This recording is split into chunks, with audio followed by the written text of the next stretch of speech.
The ship called Kira floated without power through the field of asteroids. Inside, Commander Daeho looked at the blinking emergency light.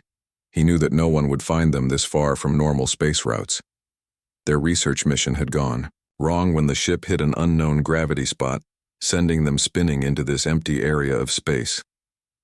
"Commander, we are picking up a signal," said Su-bin, who worked with communications. Her eyes got big as she adjusted her headset. "It's not from a human."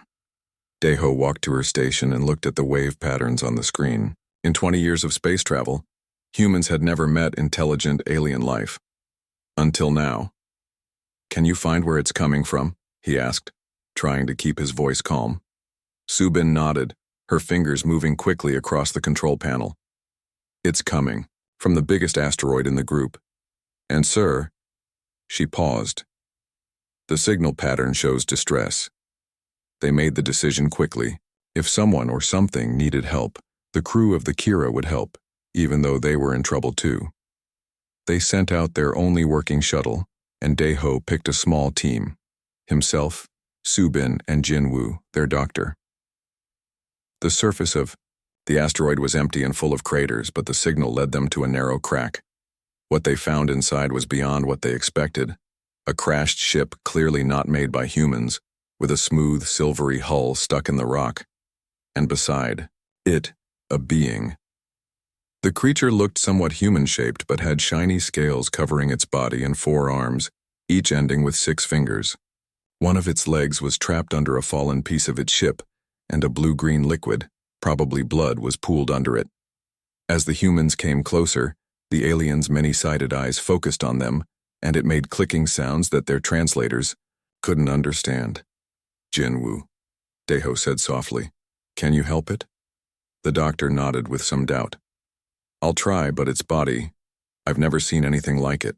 As Jin-woo approached with his medical kit, the alien pulled back, raising its free limbs in what looked like a defensive position. "We're here to help," Daeho said, knowing the alien couldn't understand his words but hoping his tone might show their good intentions. He slowly took off his helmet, showing his face, a universal sign of trust. The alien stared, its multiple eyes blinking one after another, before it slowly lowered its arms. Jin-woo moved forward again and began to examine the alien's trapped leg.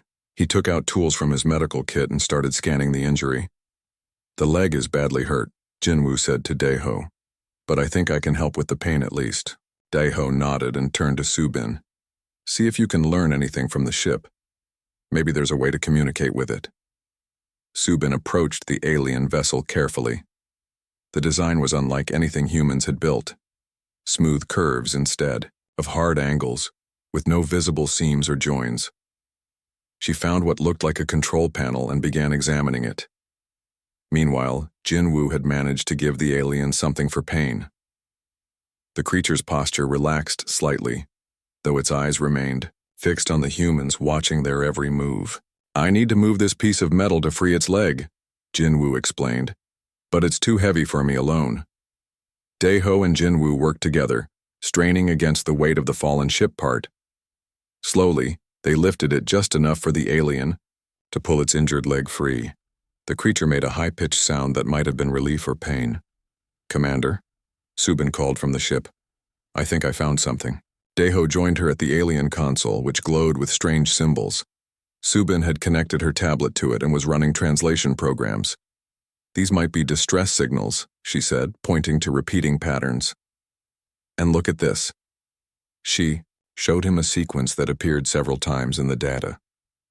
"I think this is some kind of communication log. If I'm reading this correctly, this ship wasn't alone." Daeho's face became serious.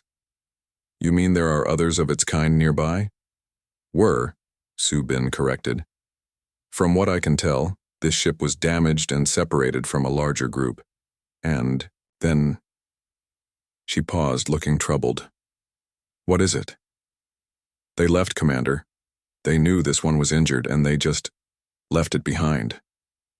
Daeho looked back at the alien, who was now allowing Jin-woo to treat its wound. Despite its strange appearance, there was something undeniably intelligent and aware in its eyes. "Are you sure?" he asked. Su-bin nodded. The final message seems to say something like, "Damaged unit cannot be recovered, and continuing mission as planned." Deho felt anger rise in his chest. The idea of abandoning a crew member was unthinkable to him. "How's the patient, Jinwoo?" he called. Jinwoo looked up from his work. "Stable, I think. The bleeding has stopped, but the leg needs better care than I can give here. We need to get it back to the Kira. Will it survive the move? If we're careful, yes. I've given it something for pain that seems to be working." Deho made his decision. "We're taking it with us." Subin looked concerned. "Commander, we don't know anything about this species. What if it's injured, Subin? Its own people left it to die.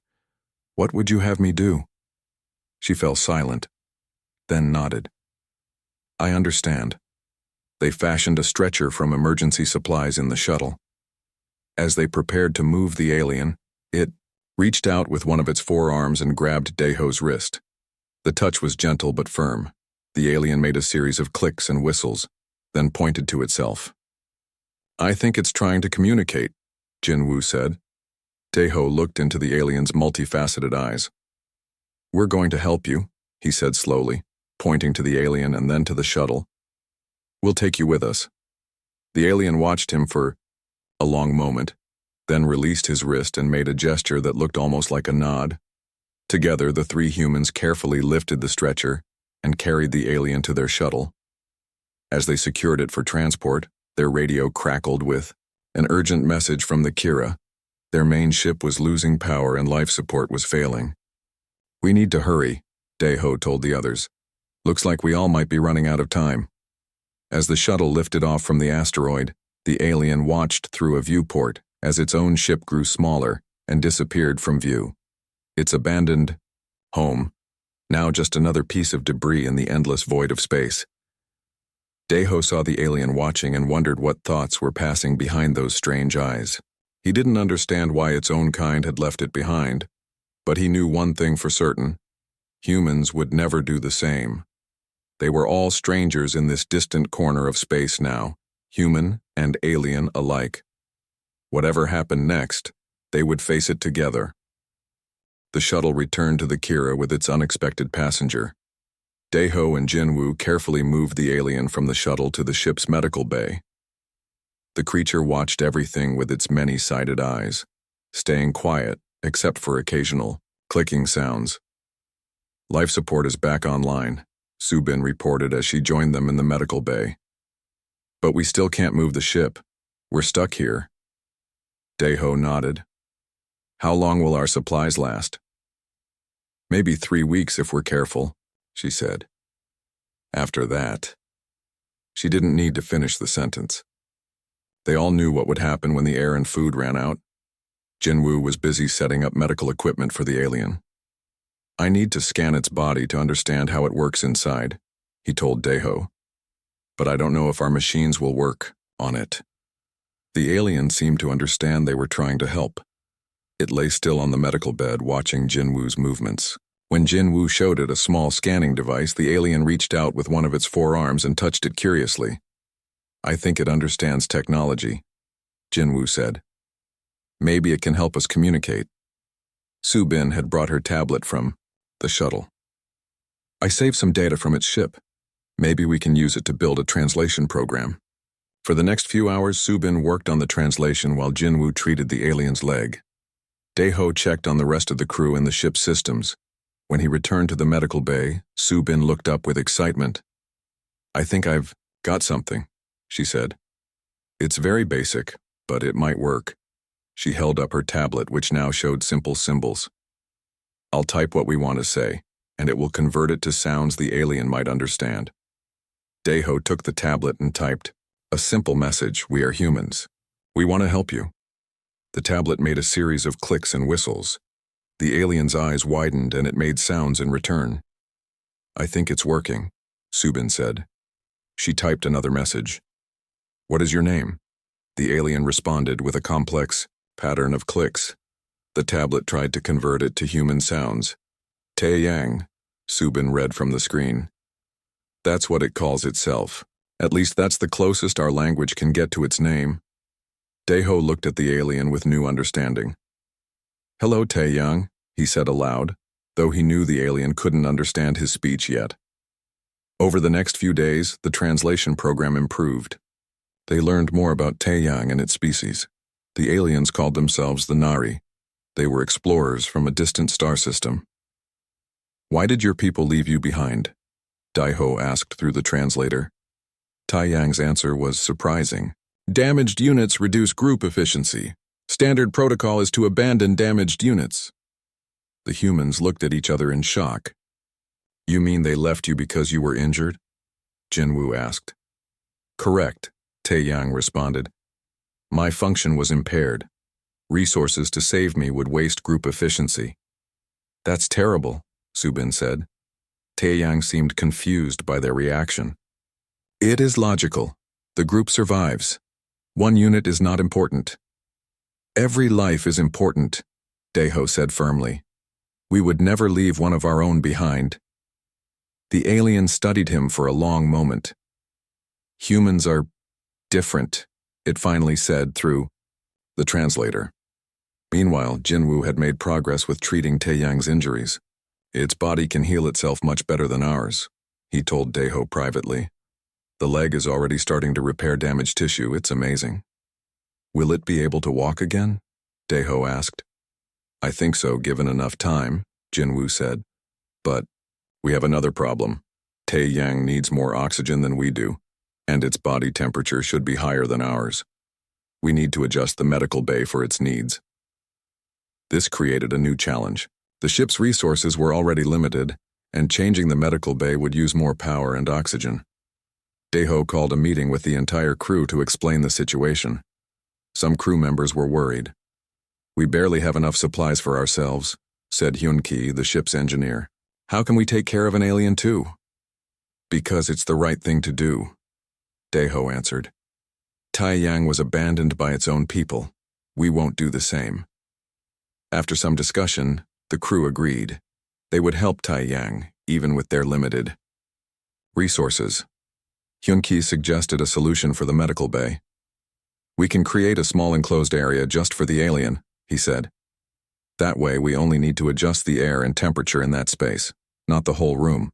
They built a special area for Tae-yang using plastic sheets and spare parts. The alien watched with interest as they worked. When they were finished, Tae-yang seemed more comfortable in the warmer, oxygen-rich space. As the days passed, Tae-yang began to move around more. It used a metal rod as a walking support for its injured leg. The alien was curious about everything on the human ship, examining equipment and watching the crew work. Communication improved too. Tae-yang learned to understand simple spoken words. Though it couldn't speak human language with its different mouth structure, the humans learned some of the alien's clicking language as well. One day, Hyun-ki came to Daeho with an idea. "I've been studying the data from the alien ship with Subin. Their engine technology is different from ours, but I think I understand how it works." "Can it help us fix our engines?" Daeho asked. "Maybe," Hyun-ki said. "But we need more information. We need to ask Tae-yang about it." They brought Tae-yang to the engine room and showed it their damaged engines. Through the translator, they explained their problem. Tae-yang studied the engines and then made a series of clicks and whistles. "It says our technology is primitive but fixable," Subin translated.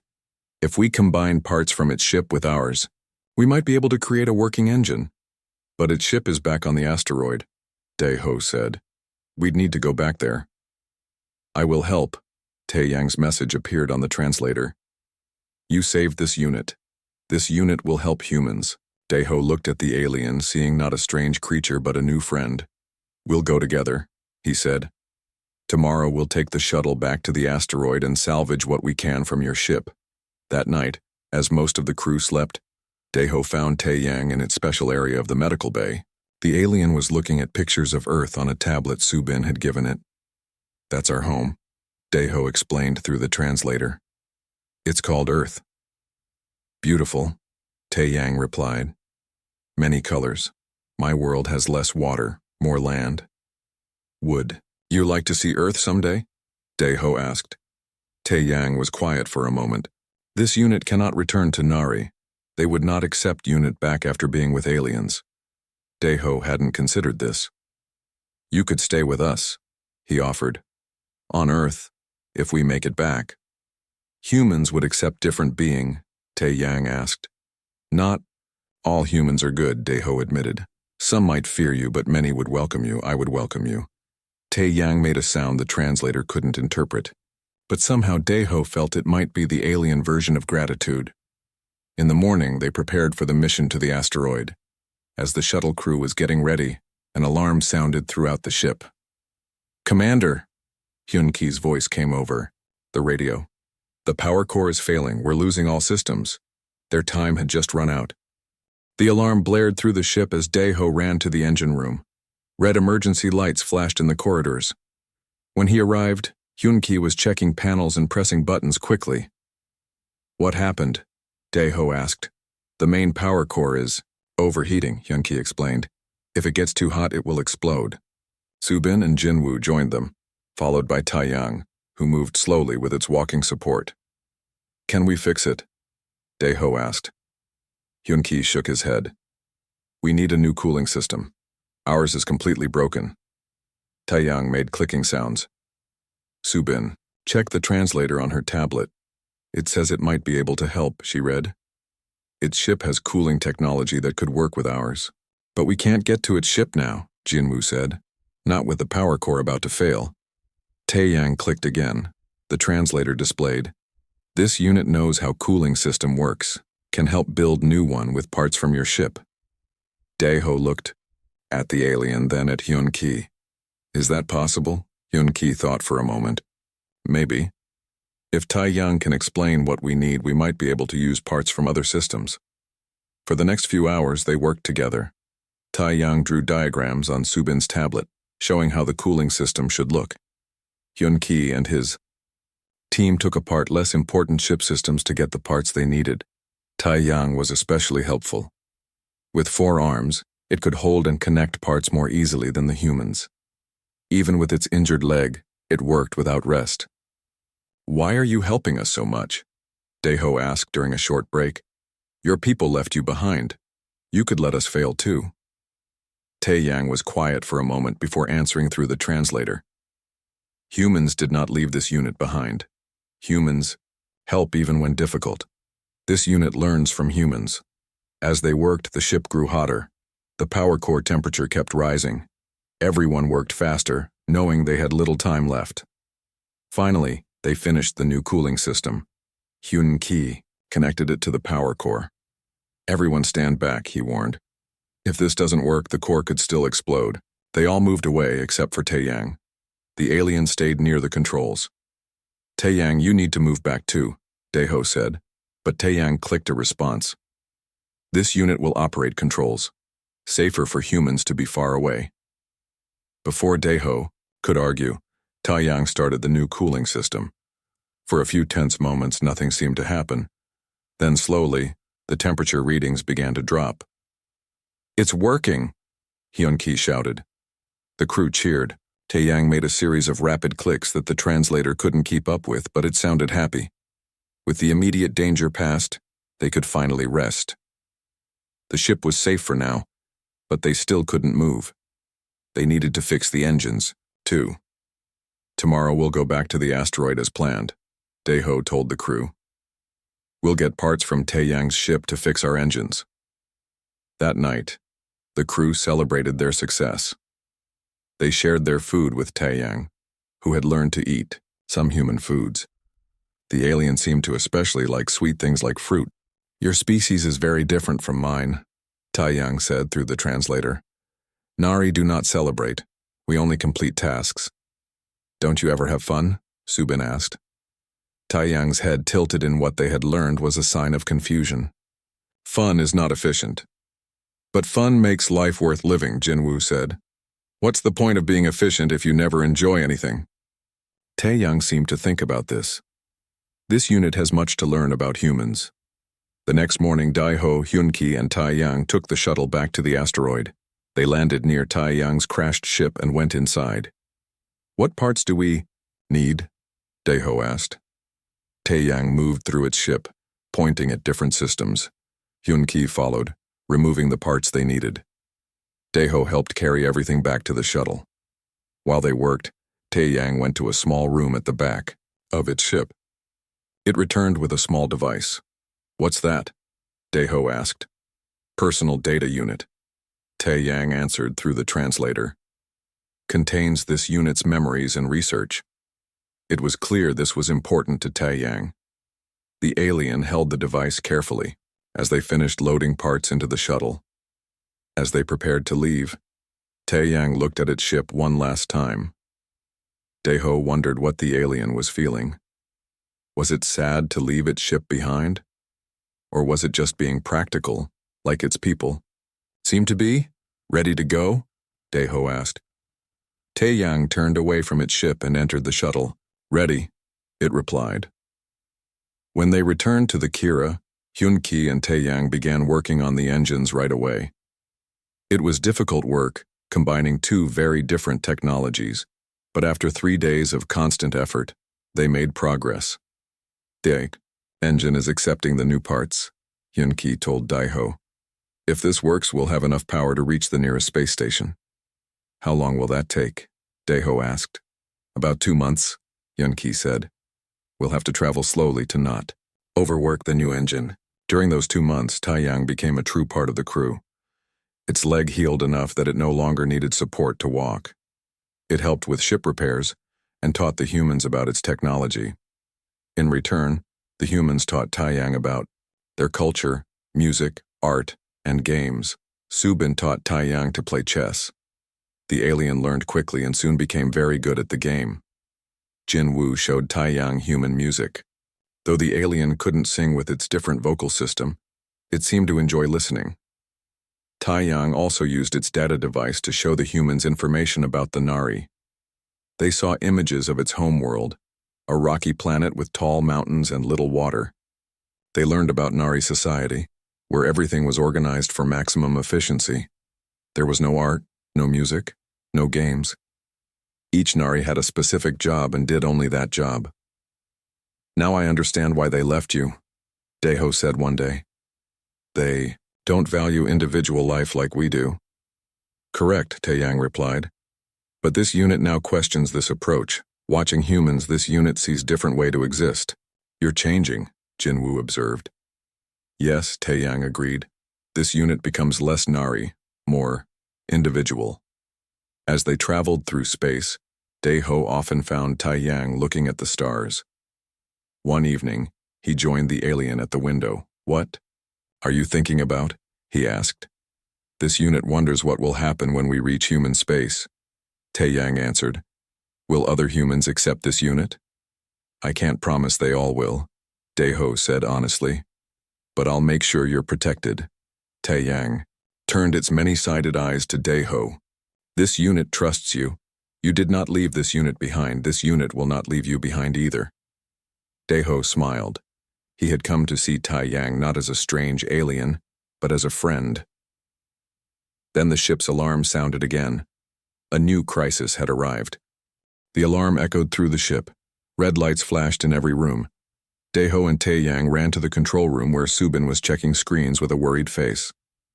"What's happening?" Dae-ho asked. "We're being pulled toward a star," Subin explained. "Its gravity is too strong for our weak engines." Hyun-ki rushed in and went straight to the engine controls. "The new engine parts can't handle this much strain," he said. "We need more power or we'll be pulled into the star." "How much time do we have?" Dae-ho asked. "Maybe 6 hours," Hyun-ki answered. "After that it will be too late to escape the star's gravity." Tae-yang stepped forward and made clicking sounds. Subin checked the translator. "It says there's a way to boost our engine power," she read. "But it's dangerous." "What kind of boost?" Dae-ho asked. Tae-yang explained through the translator that its species had developed a special fuel mix that could make engines work much harder for a short time. The ingredients for this fuel were on the ship, but mixing them was very risky. "If mixed wrong, the fuel will explode," Subin translated Tae-yang's warning. "And even if mixed right, the person making it will be exposed to harmful radiation." "I'll do it," Dae-ho said immediately. "No, Commander," Jinwoo objected. The radiation could kill you. Taeyang clicked rapidly. The translator displayed. This unit should make fuel. Nari bodies handle radiation better than humans. But you'll still be hurt, Daeho said. This unit accepts risk, Taeyang replied. Humans saved this unit. Now this unit can save humans. After some argument, they agreed to let Taeyang make the special fuel. Jinwoo gave the alien protective clothing, but it wouldn't block all the radiation. They set up a small lab near the engines where Taeyang could work. Be careful, Daeho told the alien. Taeyang's eyes blinked in sequence, which they had learned was like a nod. This unit will work carefully. While Taeyang made the fuel, the rest of the crew prepared the ship. They turned off all systems except life support to save power. They secured loose items in case the ship moved suddenly when the boosted engines fired. Time passed slowly. The ship moved closer to the star. Through the windows they could see it growing larger, a huge ball of fire that threatened to destroy them. 2 hours left, Subin reported. We're getting too close. Jinwoo checked on Taeyang through a window in the lab door. The alien was working with all 4 hands, mixing chemicals carefully. How's it going? Daeho asked when Jinwoo returned. Almost done, I think, Jinwoo said. But Taeyang doesn't look good. Its scales are losing their shine. That might be a sign of radiation sickness. Daeho wanted to go to the lab, but Jinwoo stopped him. You can't go in there. The radiation levels are too high now. Finally, the lab door opened. Taeyang came out carrying a container of glowing blue liquid. The alien moved slowly, clearly weak from radiation exposure. The fuel is ready, Taeyang said through the translator. Must add to engine now. Hyunki took the container and went to the engine room. Taeyang tried to follow but collapsed. Jinwoo and Daeho rushed to help. Get it to the medical bay, Jinwoo ordered. I need to check for radiation damage. They carried Taeyang to the medical bay and placed it on a bed. Its scales were dull, and its breathing was shallow. Jinwoo ran scans and looked worried at the results. The radiation damaged its cells, he told Daeho. It's very serious. Can you help it? Daeho asked. Jinwoo shook his head. I don't know enough about its biology. It needs something to help its cells repair themselves. At that moment, the ship shook violently. Hyunki's voice came over the radio. Engine boost activated. Hold on everyone. The ship vibrated as the enhanced engines fought against the star's gravity. For several tense minutes, they didn't know if it would work. Then, slowly, the star began to look smaller through the windows. They were moving away. It worked, Subin shouted from the control room. We're breaking free from the gravity pull. But in the medical bay, there was no celebration. Taeyang's condition was getting worse. Its scales were falling off, and the blue-green blood was leaking from its nose and mouth. There must be something we can do, Daeho said desperately. Jinwoo looked thoughtful. Taeyang once told me that Nari can heal by absorbing genetic material from other Nari. That's how they repair damaged cells. But we don't have any other Nari, Daeho said. No, but... Jinwoo hesitated. Maybe human genetic material could help. Not as well as Nari material, but it might give its body something to work with. What kind of genetic material? Daeho asked. Bone marrow would be best, Jinwoo explained. It contains stem cells that can become other types of cells. But the process of taking it out is very painful, and we don't have strong pain medicine that would work for humans. Take mine, Daeho said without hesitation. Commander, the pain will be extreme, Jinwoo warned. I don't care, Daeho insisted. Taeyang saved all of us. I won't let it die if there's any chance to save it. Jinwoo prepared for the procedure.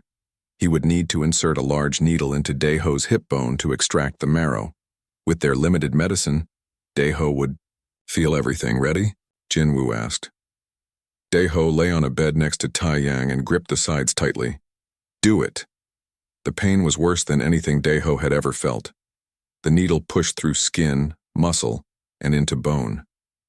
He bit his lip to keep from screaming, but couldn't stop the tears that ran down his face. Jinwoo worked quickly, drawing out the red bone marrow and immediately injecting it into Tai Yang. The alien was barely conscious, its eyes half closed. "Now we wait," Jinwoo said after finishing the procedure. "I don't know if this will work, but it's the only chance." Dae-ho, weak from pain and blood loss, reached out and placed his hand on one of Tai Yang's arms. "Fight," he whispered. "Don't give up." Hours passed.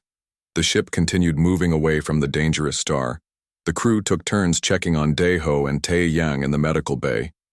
Dae-ho drifted in and out of sleep, the pain in his hip still intense. Sometime during the night he felt movement. Opening his eyes, he saw Tai Yang looking at him. The alien's eyes seemed brighter, and some of its scales had regained their shine. "You are in pain," Tai Yang said through the translator that Subin had left nearby. "Because of this unit." "Worth it," Dae-ho said with a weak smile. "You're getting better." "Human genetic material is helping," Tai Yang confirmed. "This unit's cells are repairing, but they are changing too, becoming partly human." "Is that bad?" Dae-ho asked. Tai Yang was quiet for a moment. "Not bad. Different. This unit will never be fully Nari again. Never fit with other Nari." "You'll fit with us," Dae-ho promised. "You're part of our crew now." "Part of human crew," Tai Yang repeated. "This unit accepts this." They both rested, healing together as the ship continued its slow journey toward human space and an uncertain future. 2 months passed as the Kira traveled slowly through space. Taeyang and Dae-ho both recovered from their injuries. The human bone marrow had saved Taeyang's life, but it had changed the alien in unexpected ways. "Its body temperature is now closer to human normal," Jinwoo told Dae-ho during a checkup, "and some of its cells show human DNA mixed with its own." Taeyang seemed fascinated by these changes. "This unit feels different," it said through the translator, which it still needed for complex ideas. "Things different too." "Different how?" Dae-ho asked.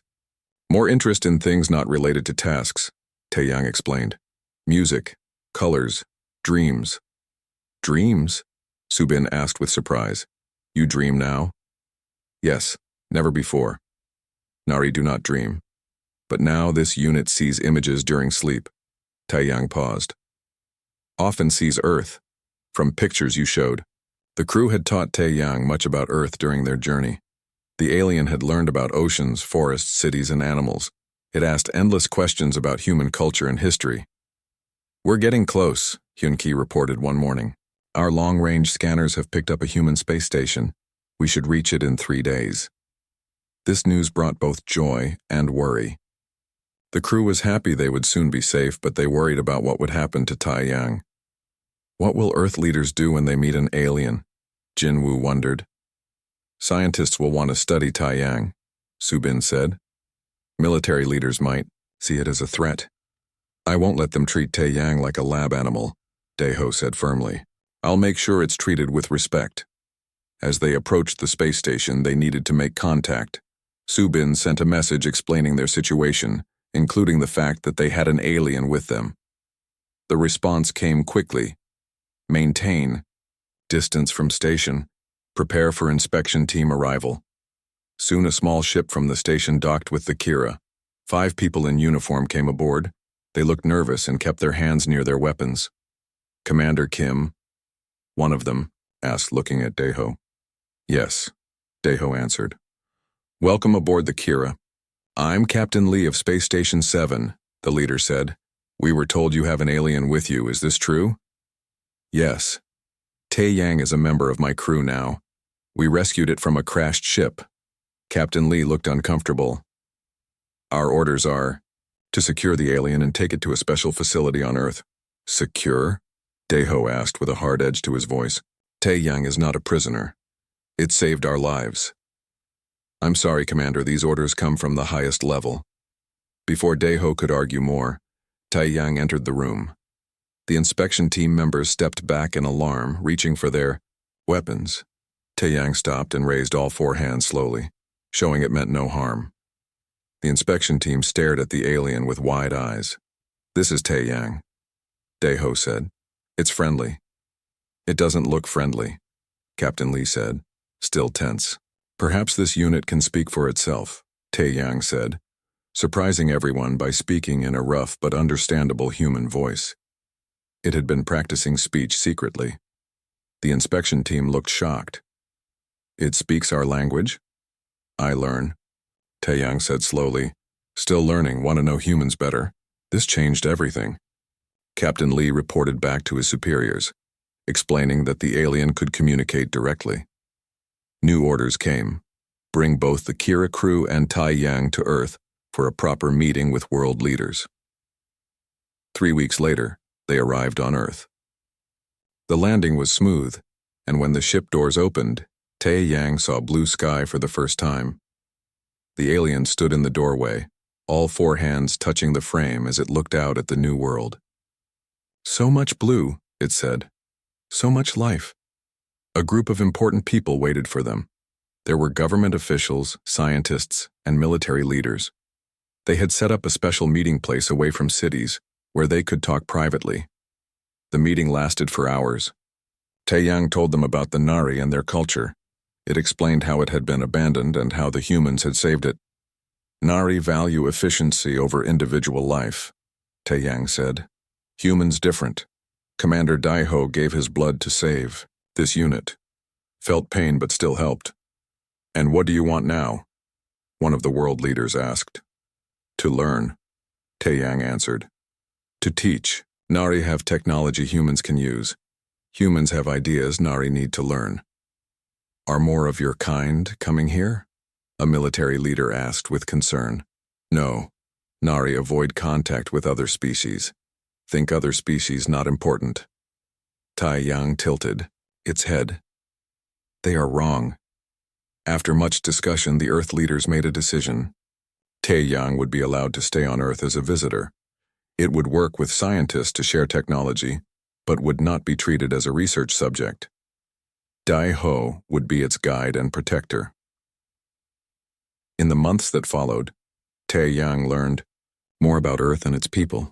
It lived in a special home built for its needs, near a research center where it worked with human scientists. Daiho visited often, and the rest of the Kara crew stayed in touch too.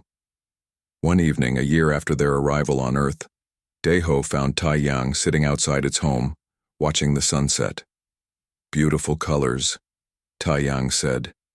Its speech had improved greatly. Nari would not notice beauty, only function. Do you miss your people? Daiho asked, sitting beside the alien. Sometimes, Tae-yang admitted, but they would not recognize this unit now. Too changed. It was true. Tae-yang had continued to change since receiving Daiho's bone marrow. Its scales now had a slightly reddish tone mixed with their original blue-green. Its body temperature was almost the same as a human's. And its way of thinking had changed most of all. Jinwoo says the human DNA is still spreading in my cells, Tae-yang said. This unit is becoming a new thing. Not Nari. Not human. Something between. Does that bother you? Daiho asked. Tae-yang was quiet for a moment. No. Change is good. Nari never change, never grow. Humans always change, always learn new things. Not all changes are good, Daiho pointed out. True. But chance to change is good. Tae-yang turned its many-sided eyes to look at Daiho. My people left me to die because I was damaged. They saw no value in saving one life. Your people welcomed me, even though I was strange and different. Not all humans are so welcoming, Daiho said honestly. No, but best humans are. Tae-yang placed one of its hands on its chest. This unit carries your cells now, Daiho. Your pain is part of this unit. Your choice to bleed for a strange being.